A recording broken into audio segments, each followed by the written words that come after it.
Captain Lee Tejo stood on the bridge of the Soul's Pride, watching the stars through the large viewing window.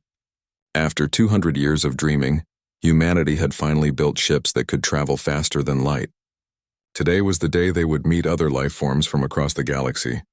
"Captain, we're getting a response to our broadcast," said Dr. Park So-Young from her station. She was the ship's lead scientist and knew more about alien life than anyone else on Earth. "A ship is coming toward us. It's huge," Lee smiled. "Good. Open a channel and tell them we come in peace." The alien ship that appeared was unlike anything humans had ever imagined. It looked like a giant crystal flower floating in space, with soft blue lights dancing along its surface. It was 3 times bigger than any human ship. Commander Kim Jae-wook, the head of security, walked over to Lee. "Sir, their weapons are powered down. They seem friendly." Ambassador Yoon Da-eun joined them on the bridge. She had spent years preparing for this moment. "This is it, everyone. The day humanity joins the galaxy." A voice came through the speakers, speaking perfect English through some kind of translation device. "Greetings, beings of the third planet. I am Captain Morthane of the Galactic Federation ship Harmony's Light. We welcome you to the community of worlds." Lee felt his heart racing with excitement. "Captain Morthane, this is Captain Lee Tejo of Earth. We are honored to meet you. We would like to board your ship for proper first contact procedures if you allow it," Morthane said. "Of course. We'll prepare the docking bay." An hour later, Lee and his team waited in the docking bay as the alien shuttle arrived. When the door opened, they saw their first alien beings. The Velhari looked like tall, thin deer that walked on 2 legs. Their skin was silver and their large eyes seemed kind and peaceful. Captain Morthane stepped forward and bowed. "It is our honor to meet the people of Earth." "The honor is ours," Lee replied, bowing back. As they walked to the meeting room, Dr. Park asked, "How many worlds are in your federation?" 847 at last count," Morthane answered. "All peaceful worlds where different species live together in harmony." Ambassador Yoon's eyes lit up. "That sounds wonderful. We hope Earth can join this community." They sat around a large table. Morthane pulled out a small device that projected a hologram of the galaxy. "First, we must complete our survey of your world. This helps us understand what kind of planet you come from." "Earth is a beautiful world," Dr. Park said proudly. "We have oceans, mountains, forests, and deserts. The weather changes with the seasons, and we have many different animals." Morthane's assistant, a smaller Velhari named Kethral, began scanning the data from their ship's sensors. Suddenly, his large eyes went wide with fear. He started making clicking sounds in his own language. "What's wrong?" Lee asked. Morthane looked at his device and his face turned pale. "There must be some mistake.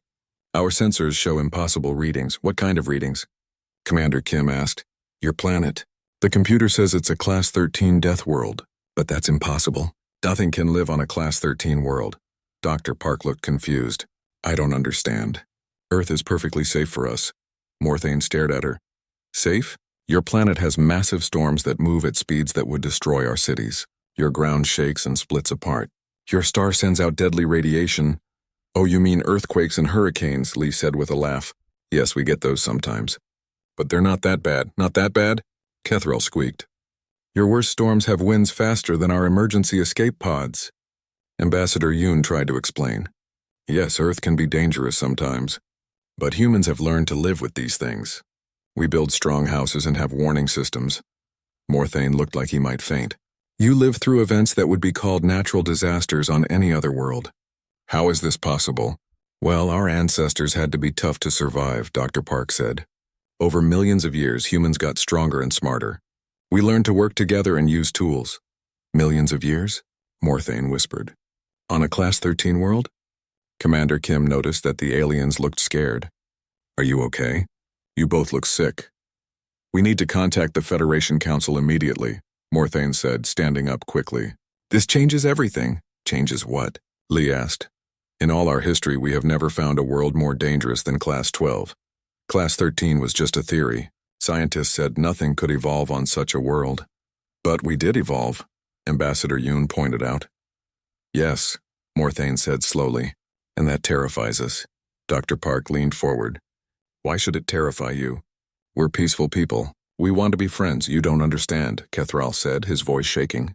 "You are the first species we've met that evolved to survive the impossible." "What does that make you?" The room went quiet. Lee felt the excitement of first contact turning into something else. "It makes us human," he said simply.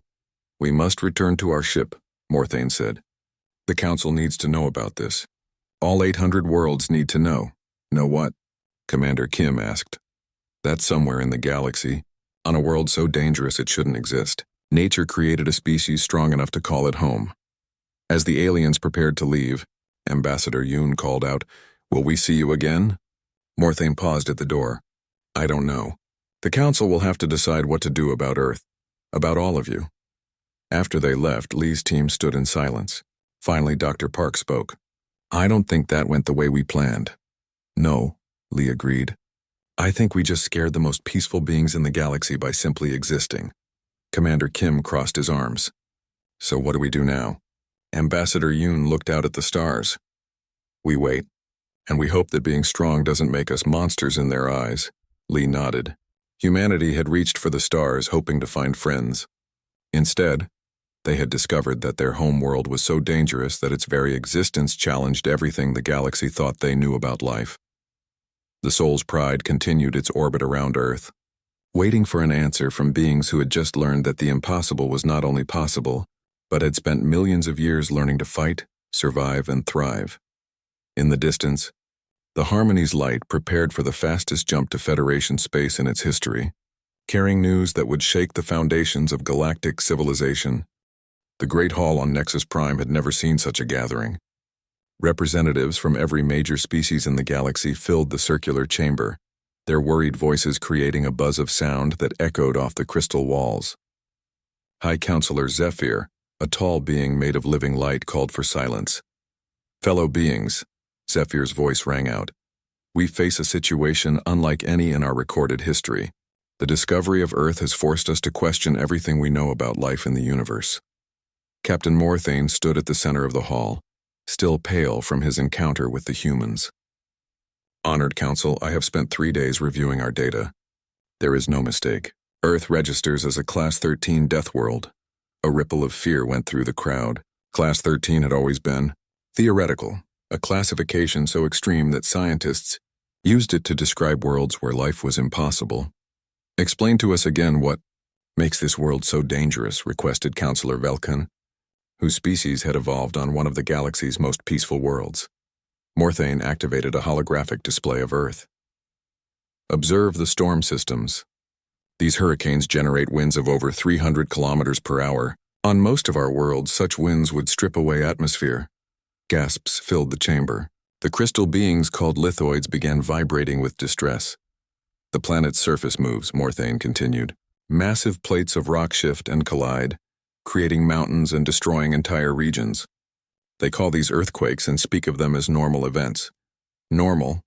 squeaked Representative Physic, a small amphibian whose world had stable geology for millions of years. "The temperature variations alone should prevent complex life," Morthane said.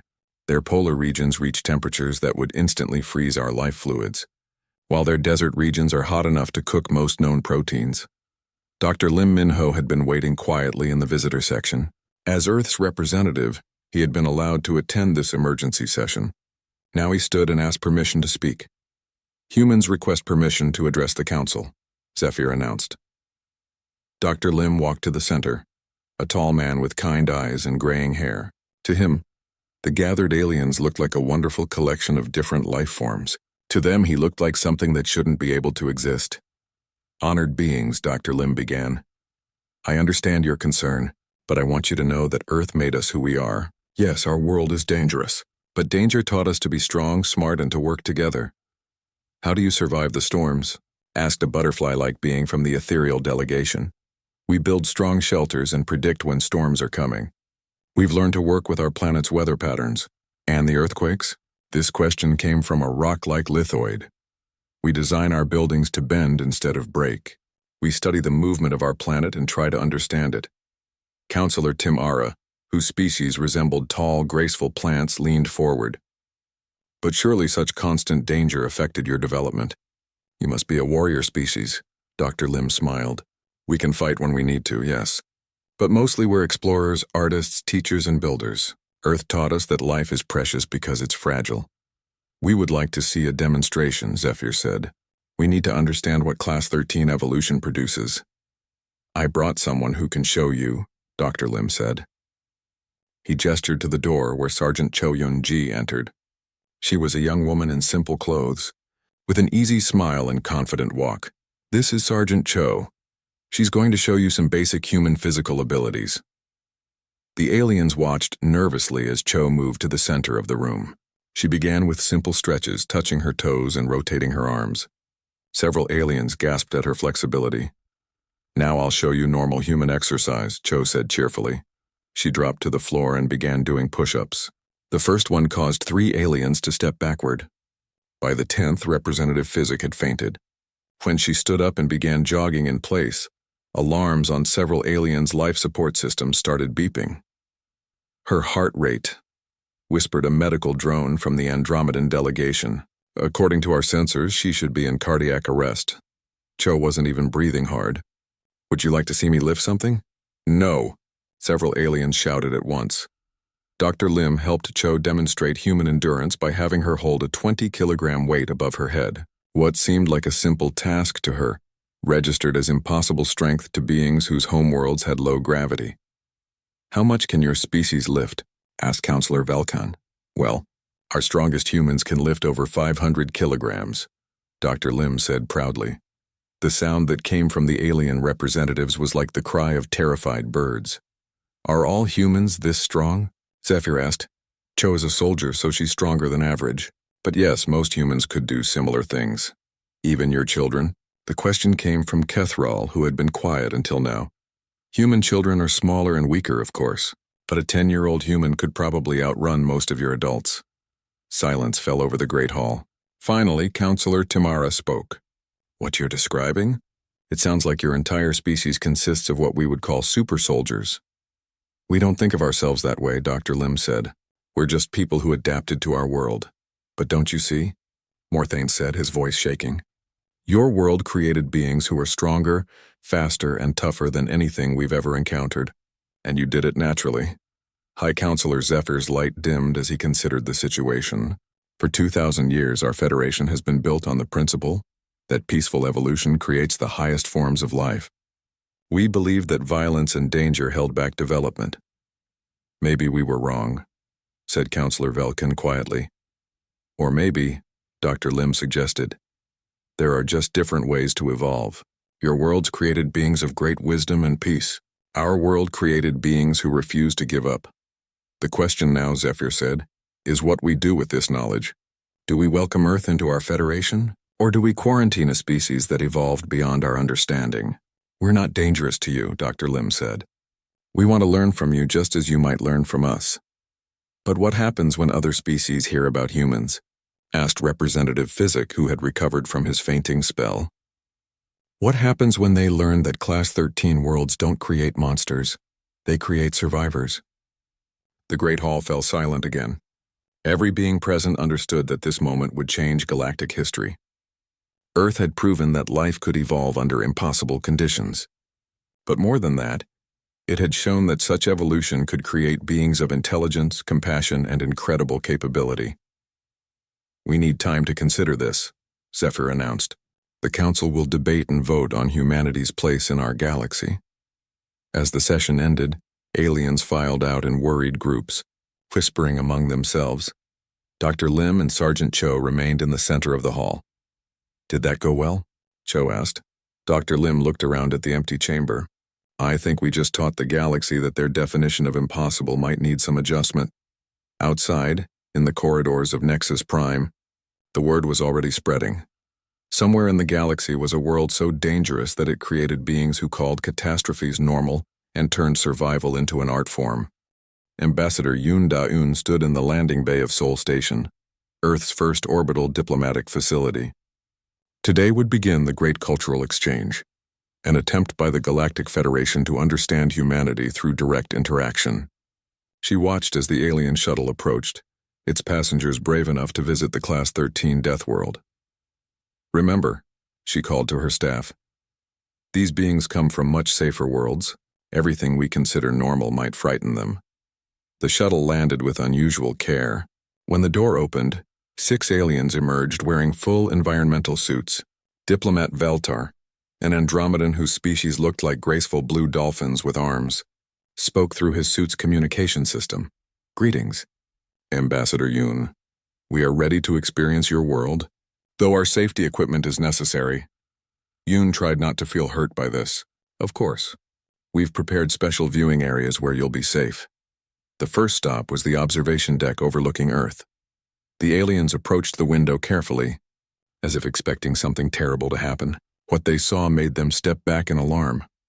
Those white spiral formations, Veltar said, pointing at clouds over the Pacific Ocean. Are those storm systems? Just normal weather clouds, Yoon explained. Sometimes they form pretty patterns. Normal? Squeaked Pipipe, a small furry being from Cordania. Those formations are larger than our biggest cities. Through the window, they could see a gentle, spring rain falling over Seoul. The aliens watched, it like they were observing an acid storm. The precipitation appears to be striking the ground with considerable force, noted Dr. Quintar, a scientist from the peaceful world of Lumina. It's just rain, Yoon said. People down there are probably enjoying it. Enjoying it? Veltar's translator struggled with the concept. They go outside during weather events?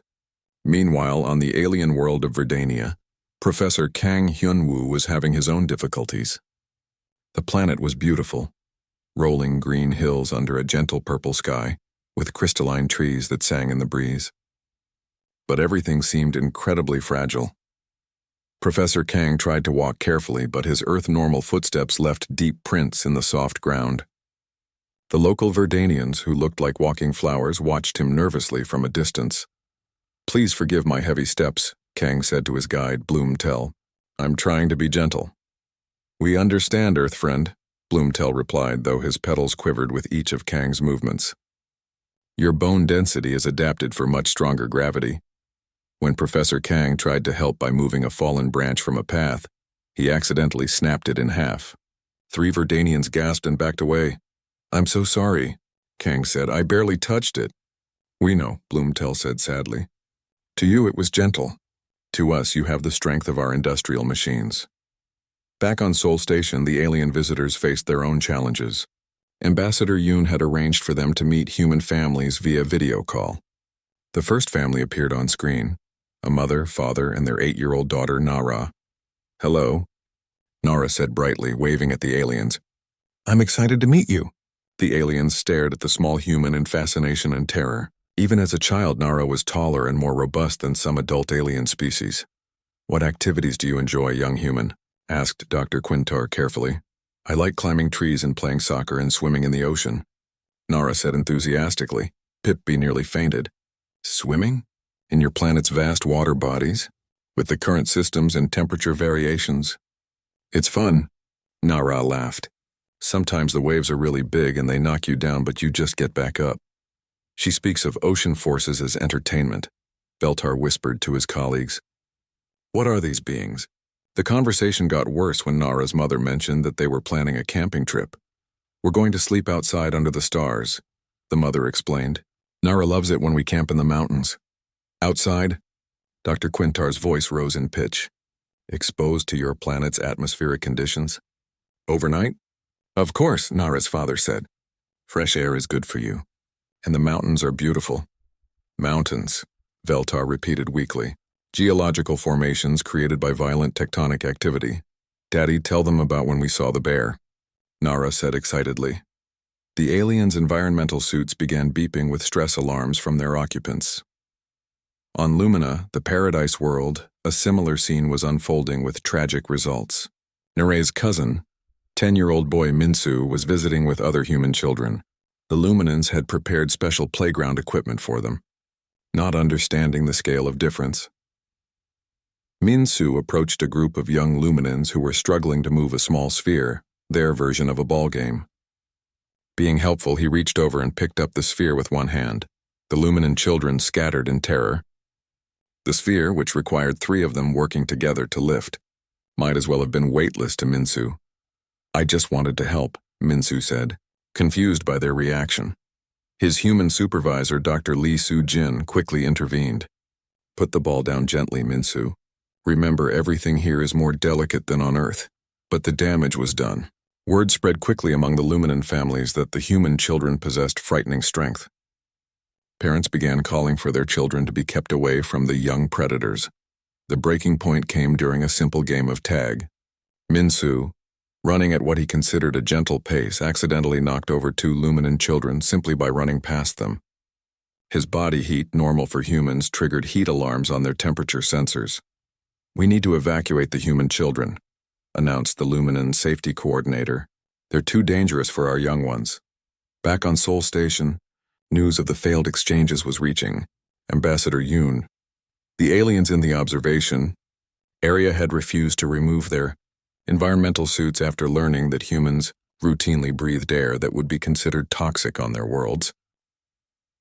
High oxygen content that would create fire hazards on many alien worlds. "Ambassador," Veltar said through his suit, "we need to return to our ships. This experiment has shown us too much." "Too much of what?" Yoon asked. "Too much about what your world creates," Dr. Quintar replied. "Even your children are beyond our understanding. They play in conditions that would kill us and speak of danger as if it were joy." Pipape, who had been quiet for some time, finally spoke. "You're not just strong in body. You're strong in spirit. You face the impossible and call it normal. We don't know how to understand beings like that." As the alien shuttle prepared to leave, Yoon felt the weight of failure. "Will you tell others about what you've seen?" "Yes," Veltar said sadly. "We must warn them. Not because you're evil, but because you're so far beyond us that we don't know if friendship is possible." The shuttle departed, leaving Yoon alone on the observation deck. Below her, Earth turned peacefully, unaware that its children had just been declared too dangerous for the galaxy's embrace. In the communications center, reports continued to arrive from the other exchange sites. Human visitors were being evacuated from alien worlds not for their own safety, but for the safety of their hosts. The great cultural exchange had ended before it truly began, leaving both sides more isolated than ever. Humans had learned they were stranger and more frightening than they ever imagined. The aliens had learned that somewhere in the universe, nature had created beings so adapted to survive that survival itself had become their superpower. Ambassador Yoon looked out at the stars and wondered if humanity would ever find its place among them, or if they were destined to remain alone, too strong for a galaxy built on gentleness, too dangerous for a universe that had forgotten what it meant to fight for life. The alarm screaming across Nexus Prime had never sounded so urgent. High Counselor Zephyr stood in the emergency command center, watching displays that showed destruction spreading across 3 star systems. The nightmare that had haunted galactic history for 2,000 years had returned. The Devourer swarm. "Status report," Zephyr demanded, his light form flickering with stress. Admiral Quextar, a distinguished ethereal with silver wings, gestured at the tactical display. The swarm appeared suddenly in the Kepler system. "Our deep space monitors show mechanical entities consuming everything, planets, stations, even the star's energy. They're adapting to every weapon we use against them." Captain Morthane, still serving as liaison to Earth, studied the readings with growing dread. The historical records were right. They learn from each attack and become immune to it. "How long before they reach inhabited systems?" asked Counselor Velkan. "At their current speed, 48 hours until they reach Cordania. 72 hours until they reach the core worlds." Zephyr dimmed further. The Galactic Federation had enjoyed peace for so long that their fleets were designed for exploration and minor conflicts. Their weapons were precise instruments meant to disable, not destroy. Their ships prioritized comfort and research facilities over armor and firepower. "What forces do we have available?" Zephyr asked. 17 exploration fleets, 12 diplomatic vessels, and 5 ceremonial guard squadrons. Admiral Quextar reported. "None designed for this level of conflict." Captain Morthane hesitated before speaking. "There is one option we haven't considered." "What option?" Zephyr asked, though he already suspected the answer. "The humans. They have ships and weapons designed for extreme conditions." The command center fell silent. Since the failed cultural exchange, Earth had been largely isolated from Federation contact. The humans had been polite but distant, building their own defenses and exploring space at their own pace. "You want to ask the Class 13 Deathworld species for help?" Admiral Quextar asked in disbelief. "They're the only ones who might understand how to fight something like this," Morthane replied. 2 hours later, Captain Bak Soo-jin received the emergency transmission on her ship, the Busan Defender. She was a compact woman with sharp eyes and the calm confidence of someone who had survived Earth's worst storms, and decided to take that experience to space. Captain Bak came. Morthane's voice over the communication link. The Federation requires immediate assistance. We face an enemy that threatens all galactic civilization. Tell me about this enemy, Bak replied, studying the data being transmitted to her ship. They're called the Devourer Swarm. Ancient mechanical beings that consume matter and energy. They adapt to our weapons and tactics instantly. Engineer Oh Dong-hyuk, a tall man with grease-stained hands and a mind that saw solutions in chaos, looked over the specifications. Captain, these things remind me of something. What? Locusts. Or hurricanes. Natural disasters that just keep coming until they burn themselves out. Beck nodded slowly. And how do we deal with natural disasters on Earth? We don't try to reason with them. We either get out of the way or hit them with bigger disasters. Within 6 hours, the human fleet had assembled. Unlike the graceful, artistic ships of the Federation, human vessels looked like what they were. Tools built to survive the impossible. The Busan Defender led a squadron of ships designed to operate near black holes, survive solar flares, and withstand asteroid impacts. Engineer O worked frantically in the weapons bay, adapting human tools for space combat. If these things adapt to energy weapons, we need to think differently, he told his team. What are you thinking? Asked Weapons Officer Park Ji-hai. We're going to give them something to adapt to that they can't handle. We're going to hit them with the universe itself. The first engagement came at the edge of the Kepler system. Federation ships hung back as the human fleet moved forward to meet the swarm. The Devourer entities looked like dark geometric shapes that twisted space around them, each one the size of a small moon. Federation forces, this is Captain Bayek, she broadcast. Watch and learn how Earth fights. The human attack began unlike anything the Federation had ever seen. Instead of precise energy beams, the humans launched weapons that twisted gravity itself. Artificial black holes that lasted for seconds but pulled apart the swarm's geometric forms. O's gravitational disruptors were followed by stellar plasma cannons that fired actual pieces of stars, and kinetic missiles that moved so fast they warped space-time around them. They're using the laws of physics as weapons, Admiral Queckstar whispered in amazement. But the swarm adapted quickly, just as the records warned. The Devourer entities began to resist the gravitational weapons and absorb the plasma attacks. A few human ships took damage and began to retreat. This isn't working, O reported. They're learning too fast. That's when Captain Bayek made a decision that horrified every Federation observer. All ships prepare for ramming speed. We're going to introduce them to good old-fashioned kinetic impact. Captain, came Admiral Queckstar's panicked voice. Ramming is suicide. Not for us, Beck replied grimly. We're used to surviving the unsurvivable. The Busan Defender accelerated directly toward the largest Devourer entity. At the last second, Beck activated the ship's emergency systems, technologies designed to protect crews during collisions with space debris at high speeds. The impact was tremendous. The human ship smashed into the geometric entity like a hammer hitting glass. The Devourer entity, designed to adapt to energy and exotic matter, had no defense against simple, overwhelming physical force applied by beings who had learned to survive by refusing to break. Hull integrity at 60%, reported Engineering Officer Kim Hai-wan. But we're still operational. The Devourer entity wasn't. The impact had shattered its geometric form and left it spinning helplessly. How are you still alive? Admiral Queckstar asked in amazement. Our ships are built to handle planetary-scale disasters, Beck explained as she pulled her damaged vessel away. A collision with one of these things is just another Tuesday for us. The tide of battle turned as human tactics proved their worth. Ships designed to survive solar storms shrugged off energy attacks that crippled Federation vessels. Crews trained for disaster response adapted faster than the swarm could learn. Engineer O's greatest innovation came when he weaponized Earth's most dangerous natural phenomena. His tectonic disruptors created artificial earthquakes in space, shaking the swarm entities apart at their molecular level. You're using your planet's disasters as battle tactics, Morthane observed in wonder. Earth taught us that if you can't avoid a disaster, you become the bigger disaster, O replied.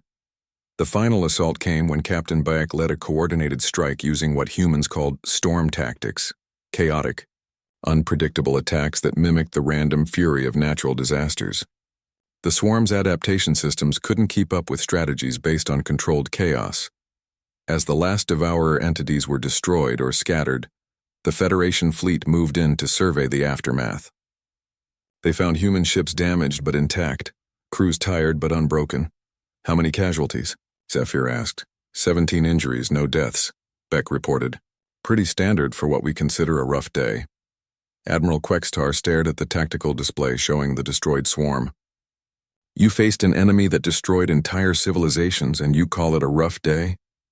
Admiral, Captain Bayek said, when you've survived hurricanes, earthquakes, and ice ages, machine swarms are just another problem to solve.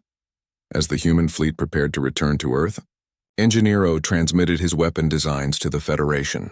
In case they come back, he said simply. But everyone watching knew the real lesson wasn't about weapons or tactics.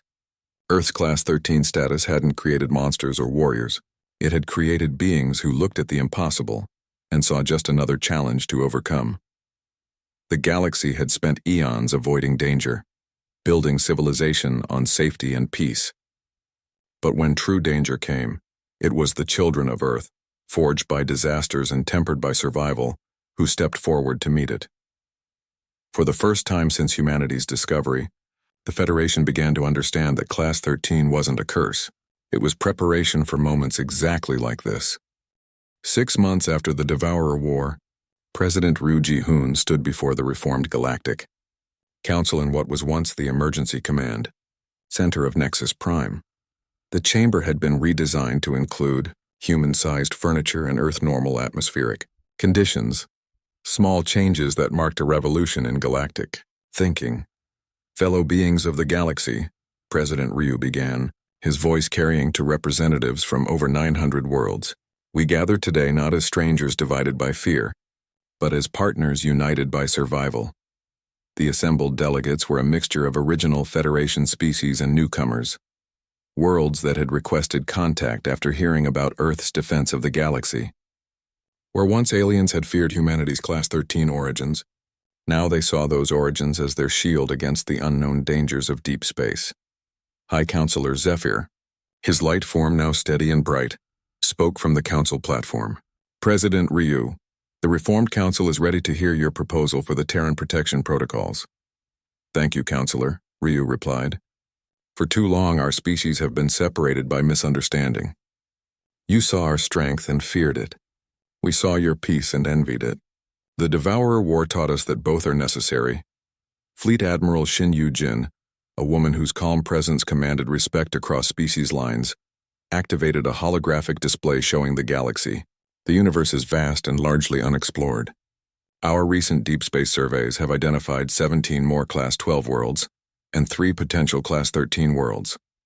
We're not alone in this galaxy, and not everything out there will be friendly. Murmurs rippled through the assembly.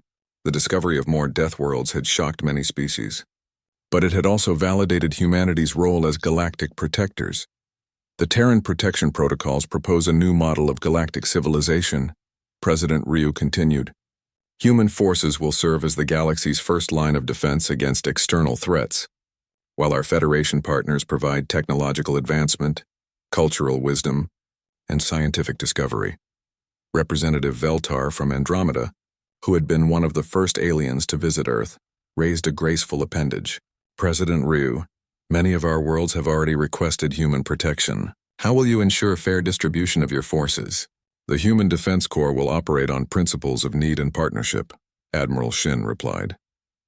Priority will be given to worlds that contribute to the common defense through research, resources, or strategic position. Dr. Park So-young, now director of the Galactic Xenobiology Institute, stepped forward. We've learned something important from studying both human and alien evolution. Diversity isn't just valuable, it's essential for survival. Each species brings unique capabilities. She gestured to a mixed group of beings near the front of the chamber. The ethereal's ability to process information quickly makes them perfect for early warning systems. The lithoids' mineral-based physiology allows them to work in environments that would kill other species. The Cordanians' empathic abilities help us understand and communicate with new life forms. And humans? Asked Counselor Timura from Verdania. Humans specialize in surviving what shouldn't be survivable, Dr. Park said simply. Every species has found their niche. Ours happens to be fighting the universe's worst disasters.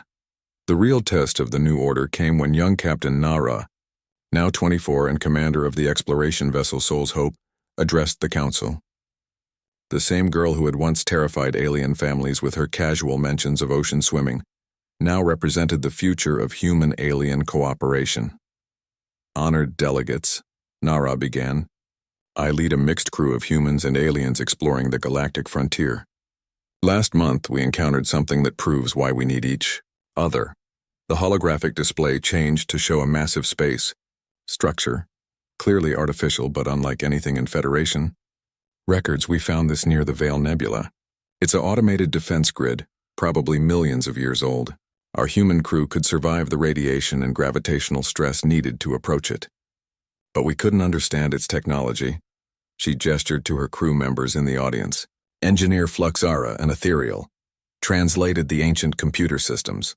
Geologist Thorhan, a lithoid, analyzed the construction materials. Biologist Silwyn, a Cordanian, figured out it was designed by a species with empathic abilities. What did you discover? Zephyr asked. Evidence that this galaxy has faced external threats before. That ancient species built that grid to keep something out. Something that might still be out there. The chamber fell silent as the implications sank in. The Devourer swarm might have been just the beginning. Council member Han Bo-Ra, Earth's representative to the Reformed Federation, stood to address the assembly. This discovery changes everything. We're not just building a new galactic order. We're preparing for challenges our ancestors couldn't imagine. Which brings us to the final part of our proposal, President Ryu said. The Deep Space Exploration Initiative. Mixed human-alien crews will push beyond known space, looking for threats before they find us. Admiral Shin displayed a map showing planned exploration routes. Human ships will handle the dangerous work, entering unknown systems, investigating anomalies, making first contact with potentially hostile species. Our alien partners will provide the scientific expertise to understand what we find. Representative Physic from Cordania, who had once fainted at a human exercise demonstration, now spoke with confidence. Our worlds volunteer to serve as research and logistics bases for these missions. We may not be able to face the dangers directly, but we can support those who do. The Ethereal Collective offers our computational abilities for processing exploration data, announced Counselor Kexton. Human courage combined with our analytical speed could prevent future crises. As the formal session ended, delegates began forming smaller groups to discuss implementation details. The sight had become common over the past months. Aliens who once feared human strength now worked alongside human engineers and strategists. Dr. Park found herself in conversation with Morthane, the Velhari captain who had made first contact with humanity. Do you ever regret discovering Earth? She asked. Morthane considered the question carefully. I was terrified when I first learned what your world had created. Now I'm grateful. The galaxy needed guardians and we were too peaceful to become them ourselves.